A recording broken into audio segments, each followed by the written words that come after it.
দীর্ঘদিন ধরে টেলিভিশনের পর্দায় নায়ক হিসেবে দর্শকের ঘরের মানুষ হয়ে উঠেছিলেন দিব্যজ্যোতি দত্ত। সেই পরিচয়ের বাইরে বেরিয়ে সম্প্রতি বড় পর্দায় তার অভিষেক হয়েছে লহ গৌরাঙ্গের নাম রে ছবির মাধ্যমে। গৌরাঙ্গ চরিত্রে তার অভিনয় প্রশংসা কুড়িয়েছে, আর ডিসেম্বরের শেষে মুক্তি পাওয়া এই ছবির প্রচার পর্ব এখনও চলছে। এই সাফল্যের পর স্বাভাবিকভাবেই আলোচনা শুরু হয় দিব্যজ্যোতির পরবর্তী কাজ নিয়ে। মহুয়া রায়চৌধুরীর জীবনীচিত্রে তার অভিনয়ের গুঞ্জন শোনা গেলেও আপাতত সেই ছবিতে দেখা যাচ্ছে না তাকে।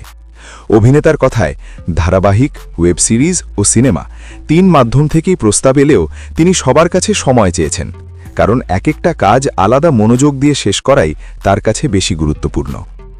এই বিরতির মধ্যেই নিশ্চিত হয়েছে তার টেলিভিশনে ফেরা।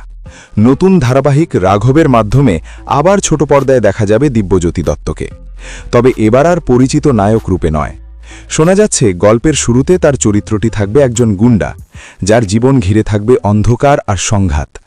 এই চরিত্রের মধ্য দিয়েই ধীরে ধীরে গল্প এগোবে।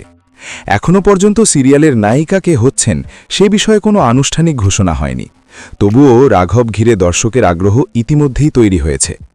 বড় পর্দার অভিজ্ঞতার পর এই নতুন ধারাবাহিকে দিব্যজ্যোতি দত্ত কিভাবে নিজেকে নতুনভাবে উপস্থাপন করেন, সেটাই আপাতত সব আলোচনার কেন্দ্রবিন্দু।